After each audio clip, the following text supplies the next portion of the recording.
আমরা এমনিতে গরমে কথা হয়তো ঘন্টা খানিক বলবো, হবে না। আমার শরীরের ভেতরে মনে হচ্ছে শোধ বসছে, তারপরেও তো শরীরে কিছুই নেই। আর যারা একটু স্বাস্থ্যবান ওদের তো কি হচ্ছে।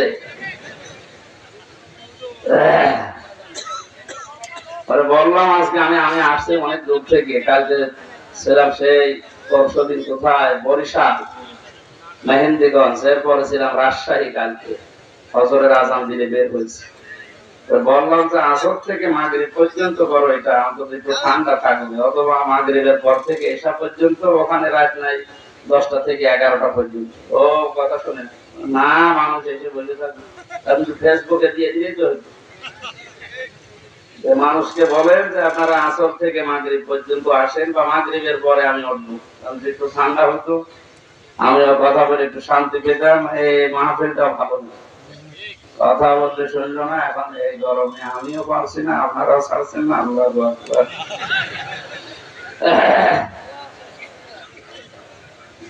এই যে 6 ভাই বোন মিলে তার বাবাকে বের করে দিল, এই বাবার দোষ নেই মনে করছেন? না, শুধু বাবার একাও দোষ না, এদেশে শিক্ষা ব্যবস্থারও দোষ আছে। শিক্ষা ব্যবস্থায় এমন কিছু নেই যে আল্লাহর পরে যে মা বাবার স্থান এটা জানানো হয়, এরকম শিক্ষা ব্যবস্থা আমাদের দেওয়া হচ্ছে না। আর যে সমস্ত জায়গায় দেওয়া হয় ওইগুলো বন্ধ করার পায়তারা করে। আরে ভাই, এক ক্ষতি তো শুধু আমাদের একা হবে না। আমরা না কোরআন হাদিস শিখতে পারলাম না, তাই আপনি আপনি তো সারা জীবনে হামজার মতো যুবক থাকবেন না। 50 বছর পরে আপনারও বয়স হবে 90 বছর। আপনার ছেলে মেয়ে তখন তুমি জমি জায়গাগুলো সব নিজেদের নামে লিখে ওই মুরব্বীর মতো রাস্তায় ছেড়ে দেন, আপনি তো পুকুরে খাবার হবে। সুতরাং আগামী প্রজন্ম যেন এরকম ধ্বংস হয়ে না যায়। আল্লাহর পরে যে মা বাবার স্থান, এ বিষয়ে তো ওই ছেলে মেয়েগুলো জানেই না, অথচ সব অনার্স মাস্টার্স করা। এই কথা বলুন কেন? না না না, আমি কথা বলতে পারি। আমি কি বললাম আপনি বলতে পারবেন? এখানে আমি শুধু ঘটনা বলার জন্য না, একটা শিক্ষা নেওয়ার জন্য।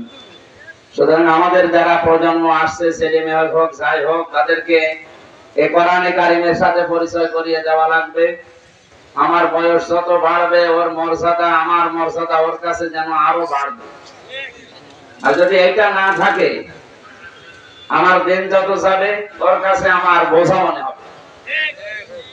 শেষে আপনাকে তার বড় কথা মতো হোক, তার ভেতরে জ্ঞান না থাকার কারণে হোক, আপনাকে বাড়ি থেকে বের করি, এসে ডেনে পড়ে মরবেন, পুকুরে খাবার হবে। আল্লাহ অপমৃত্যু থেকে, এই খারাপ অবস্থা থেকে আমাদের জাতিকে যেন হেফাজত করেন, বলেন আমিন। আর হাদিসটা শুনলেন কত কঠিন, যে মানুষের হৃদয়ে কোরআন নেই, ওটা মানুষের হৃদয় বলা যায় না, উজাড় গৃহ, শয়তানের ঘর। কত নিকৃষ্ট উদাহরণ নবীজি দিয়েছেন বলেন। এখানে আজ হাজারো মানুষ উপস্থিত আছে, আমার মনে হয় 100 জনের 5 জন কোরআনে কারিমের সাথে পরিচয় নেই। আর যদি শুদ্ধ করে পড়তে পারেও বোঝে না। কথা বলে না কেন? সুতরাং আমাদের অন্তর যেন মানুষের অন্তর হয়। আমি চোখে দেখেছি বিশ্ববিদ্যালয়ে ক্লাস চলছে, শিক্ষককে জুতা দিয়ে পিটাচ্ছে ছাত্র, মাস্টার্সে পড়ে। কি শিক্ষা পেয়েছে বলেন? শিক্ষক তাকে পড়িয়েছে, অনার্স মাস্টার্স পড়িয়েছে, তারে যদি জুতা দিয়ে পিটায় ক্লাসে, ওকে ছাত্র। আমি এইটাও দেখেছি, শিক্ষক অজু করছে, ছাত্র পায়ে পানি ঢেলে দিচ্ছে। অথচ এখনো সেরকম বোঝাই না, মাত্র 6-7 বছর বয়স, কেবল ভর্তি হয়েছে আলিফ বা তাসার সাথে। বলেন, ছাত্র তো দুইটাই, ওইটাও ছাত্র এটাও ছাত্র। এটা মাস্টার্স করে ফেলেছে, এটা জানোয়ার হয়ে গেছে। আর ওটা কেবল আলিফ বা তাসা পড়েও এখন মানুষের মতো মানুষ হচ্ছে, যে উস্তাদ কি ওর কাছে এটা জানা হয়ে গেছে।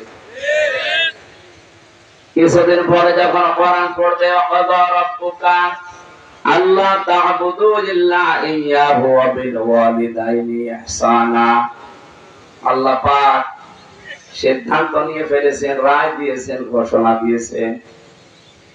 আল্লাহর সিদ্ধান্ত, রায়, ঘোষণা এটা যে আল্লাহ ছাড়া কারো ইবাদত করা যাবে না। তোমাদের মা বাবা যাদের আছে তাদের সাথে ভালো ব্যবহার করা লাগবে। এই আয়াতের সাথে যখন ওই বাচ্চাটা আর 2 বছর পরে পরিচয় হবে, পরিচিত হবে, জানবে, তাম দুনিয়া ওকে লিখে দিলে ও মা বাবাকেও ছেড়িয়ে পারবে না। দিনাজপুরের মুসলমানেরা বাবার কথা মতো স্ত্রী তালাক দেওয়া জায়েজ আছে না?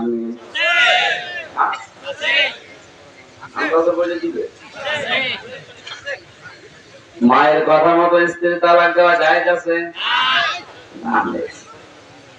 কারণ বউ শাশুড়ির ভেতরে মার মেয়ের যে সম্পর্ক, এটা 100 ভাগ হচ্ছে না, হবে না। যদিও হয় হাজারে 1-2টা। বৌমা গুলো শাশুড়িকে মায়ের মতো মনে করতে 100 ভাগ পারে না।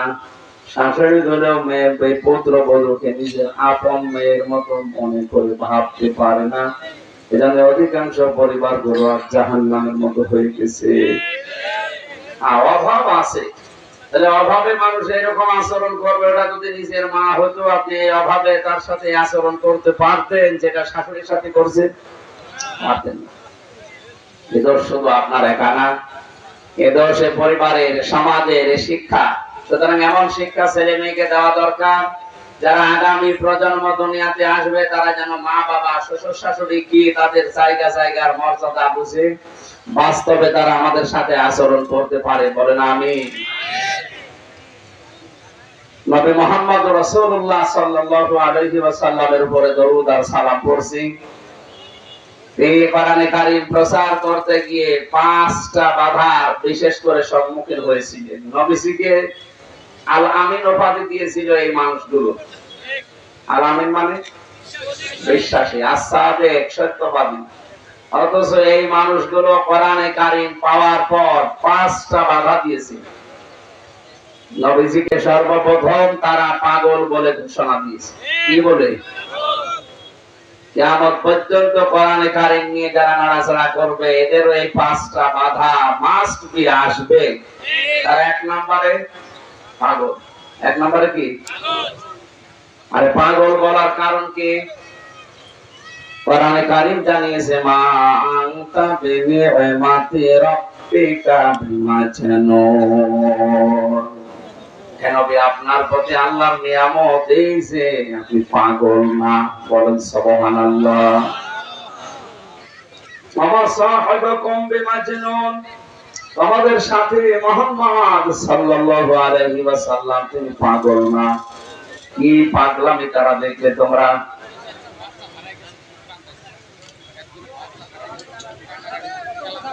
কি করা যাবে? একজনের বাচ্চা হারিয়ে গেছে, রাব্বি, বাচ্চাটার নাম রাব্বি। যদি কেউ পেয়ে থাকেন দেখেন, নাম জিজ্ঞাসা করেন, করে স্টেজে নিয়ে, স্টেজে আছে, কারো যদি হয়ে থাকে প্রমাণ দিয়ে নিয়ে যান আপনার বাচ্চা নিয়েছে।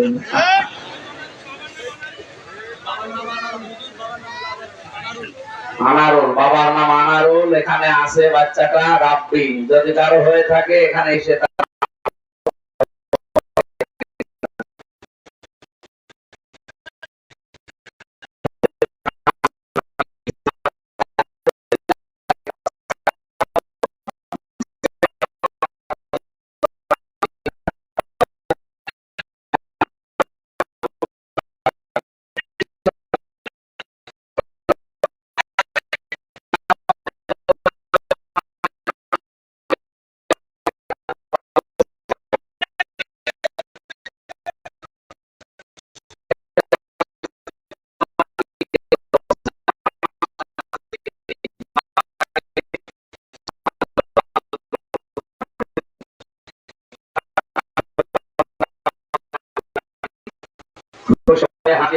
খাবার দাবার সম্মান সব দেবে না? দেবে না?